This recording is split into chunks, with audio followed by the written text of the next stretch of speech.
बार चंद्रपुर नाम का गांव था। वैसे तो ये गांव काफी खुशहाल था, लेकिन वहाँ कई दिनों से कुछ अजीब सी घटनाएं होने लगी थी। वहाँ रात में अमावस्या के दिन लोगों को कुछ भूतिया आवाजें आने लगती। एक रात गांव में बड़ी जोर जोर से किसी औरत के रोने की आवाजें आती हैं और अगली सुबह कुछ आवाज सुने थे रात में। पहले तो इतना जोर से नहीं आवत रही, लेकिन कल तो बहुत जोर से आ रही थी। अब काम रह गया है। रात भर जाग कर चौकीदारी करे कि क्या आवाजें आ रही थी।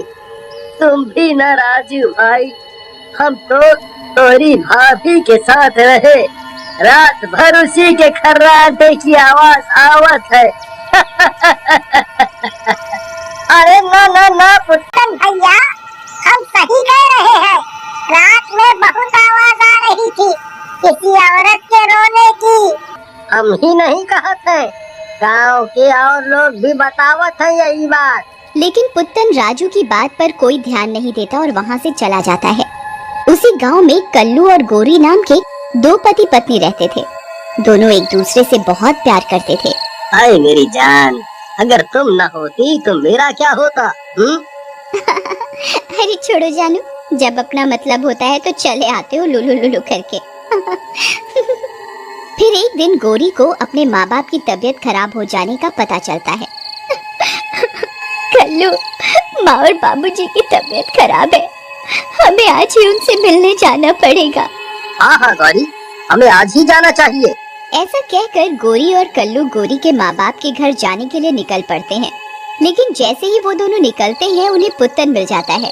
अरे कल्लू भैया, इतनी रात में कहाँ जा रहे हो? दोबारा हनीमून का इरादा है क्या? अरे क्या पुत्तन भैया, जब देखो तुमको तो सड़कपन सूझत है। अरे तोहरी गौरी भाभी के अम्मा बाबूजी की तबीयत खराब है, उन्हीं से मिलने जा रहे हैं। बात तो ठीक है तुम्हारी कल्लू भाई, लेकिन आज अमावस है। हमारी मानो तो कल सुबह चले जाना, रात का मामला है। और रास्ते में वो भुतवा जंगल भी आता है, और सुना है कि अमावस की रात भूतों और चुड़ैलों की शक्ति काफी बढ़ जाती है। और आज तो अमावस ही है। अरे यहाँ मेरे माँ बाप की जान जा रही है और तुम दोनों प्रपंच करने में लगे हो। चुपचाप चले चलो, नहीं तो मैं चुड़ैल जरूर बन जाऊंगी। गोरी की ये बात सुनकर कल्लू और पुत्तन दोनों डर जाते हैं और कुछ नहीं बोलते। उसके बाद गोरी और कल्लू दोनों गोरी के घर जाने के लिए निकल पड़ते हैं। लेकिन कल्लू पुत्तन की बात सुनकर अंदर ही अंदर काफी घबरा जाता है। गौरी, हम लोग निकल तो आए हैं, लेकिन अगर उस नास मिटे पुत्तन की बात सच निकली तो, जैसा कि वो मनहूस मारा कह रहा था, है? हे भगवान, ना जाने कैसा पति मिला है मुझको। अरे तुम्हें इतना डर लग रहा है तो अभी वापस चले जाओ और उस नास मिटे दोस्त पुत्तन से जाके लिपट जाओ, लेकिन मैं तो जाऊंगी। गोरी को गुस्से में देख कल्लू कुछ नहीं कहता और चुपचाप चलने लगता है। लेकिन कल्लू को कुछ डरावनी आवाजें सुनाई देती हैं। अरे गौरी, तुमने कुछ आवाज सुनी? कैसी आवाज? तुम आज घर चलो, वहीं बताती हूँ तुम्हें। इतने डरपोक आदमी तो मैंने आज तक नहीं देखा। तभी कल्लू को एक चुड़ैल जैसी औरत दिखाई देती है, लेकिन वो गोरी के डर से कुछ नहीं बोलता। वो चलते चलते गोरी के गांव के पास पहुंच जाते हैं। तभी गोरी के माँ बाप बाहर आते हैं। अरे नहीं गौरी बेटा, कुछ नहीं, थोड़ी सी तबीयत खराब है। लेकिन ऐसा कुछ खास नहीं है। तभी पिताजी की नजर कल्लू पर पड़ती है। और कल्लू बेटा, कैसे हो? डरने की आदत छूटी या नहीं कि आज भी रात में डर लगता है? अरे क्या पिताजी, मैं कहाँ डरता हूँ, मैं अपने गांव का सबसे बहादुर मर्द हूँ। हाँ।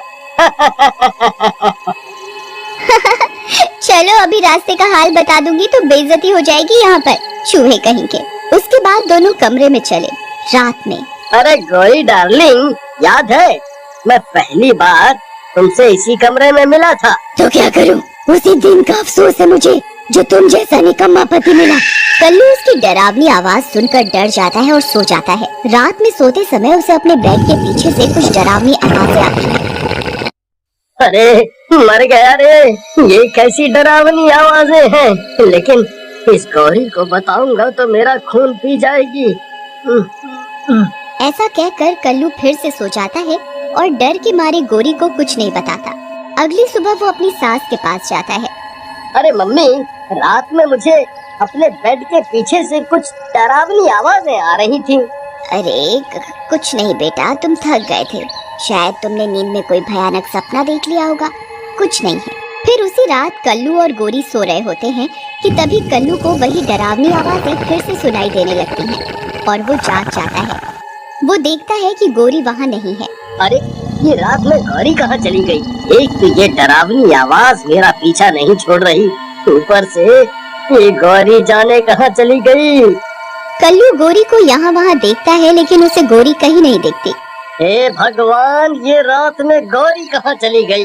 तभी कल्लू को दोबारा से वही डरावनी आवाजें सुनाई देती हैं और वो बेड के पीछे झांकता है। उसकी आंखें डर के मारे फटी रह जाती हैं। गौरी एक चुड़ैल में बदल चुकी होती है। अरे मर गया रे, क्या ये गौरी तो चुड़ैल निकली। अब मैं क्या करूं? ऐसा कहकर कल्लू कमरे से भागने की कोशिश करता है लेकिन दरवाजा जोर से बंद हो जाता है। तभी कल्लू का लॉकेट बाहर निकल जाता है। चुड़ैल बनी गौरी लॉकेट देखते ही बेहोश हो जाती है। कल्लू उसे उठाकर बेड पर लिटाकर उसे बांध देता है। कुछ देर बाद चुड़ैल को होश आता है। अरे मुझे छोड़ दो चुड़ैल जी, देखो मैं मरना नहीं चाहता, मैं तुम्हें कुछ नहीं करूँगा, मुझे जाने दो, मुझे जाने दो। मेरे हाथ खोल दे, मेरे हाथ पैर खोल दे, खोल मुझे। अगली सुबह गौरी से चुड़ैल का साया हट जाता है और वो फिर से गौरी बन जाती है। फिर कल्लू गौरी को सारी बात बताता है। एक काम करिए जी, आप मुझे उसी जंगल में छोड़ आइए, नहीं तो शायद मैं किसी रात आपकी जान न ले लूं। कैसी बात करती हो गौरी, मैं तुम्हारा पति हूँ। पति क्या सिर्फ अच्छे समय में साथ देने के लिए होते हैं?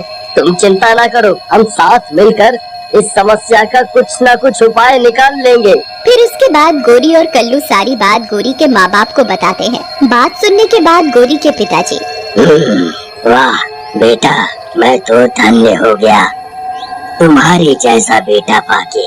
तुम मेरी बेटी के इस बुरे समय में उसका कितना साथ दे रहे हो, वाह वाह। अरे पिताजी, मेरी वाह वाह में समय मत बर्बाद करो, बल्कि ये बताओ गौरी को ठीक कैसे करना है कोई उपाय? बेटा एक उपाय तो है, तुम कान इधर लाओ। गौरी के पिताजी कल्लू के कान में कुछ बोलते हैं। उधर रात फिर से हो जाती है। ये जी, मैं तुमसे फिर कह रही हूँ, तुम यहाँ से चले जाओ, कहीं मैं तुम्हारी जान न ले लूं। ये चुड़ैल फिर से हावी हो जाएगी मुझ पर। चुप करो और मैं जो कर रहा हूँ करने दो। तभी कल्लू एक रस्सी लाता है और उसे एक बेड से बांध देता है। फिर जैसे ही रात होने लगती है, गौरी चुड़ैल बनने लगती है और वो डरावनी आवाजें निकालने लगती है। तभी के पिताजी वहाँ आ जाते हैं। वाह शाबाश बेटा, वाह, बस अब इस गौरी को मंदिर तक ले जाना है, बस उसके बाद तो सारा काम बजरंगबली ही कर देंगे। उसके बाद गौरी के पिताजी और कल्लू बंधी हुई चुड़ैल को उठा लेते हैं और हनुमान जी के मंदिर लेकर जाते हैं। हनुमान जी को देखकर चुड़ैल घबरा जाती है। अरे नास बेटो, ये मुझे कहाँ ले आए, मुझे छोड़ दो, मैं इस लड़की को भी छोड़ दूंगी, मुझे छोड़ दो। लेकिन तभी कल्लू एक और रस्सी लाता है और उससे गौरी और बजरंगबली को बांध देता है। छोड़ दो मुझे, जाने दो, छोड़ दो मुझे। रुक जा, ऐसा मत कर, रुक जा दुष्ट। लेकिन कल्लू उसकी एक बात नहीं सुनता और रस्सी बांध देता है। रस्सी से बांधते ही चुड़ैल का शरीर जलने लगता है और गौरी का शरीर वापस आने लगता है। छोड़ दो, मत करो। थोड़ी ही देर में चुड़ैल पूरी तरह जल जाती है और गौरी का शरीर चुड़ैल से मुक्त हो जाता है। कल्लू मैं ठीक हो गई, पिताजी मैं ठीक हो गई।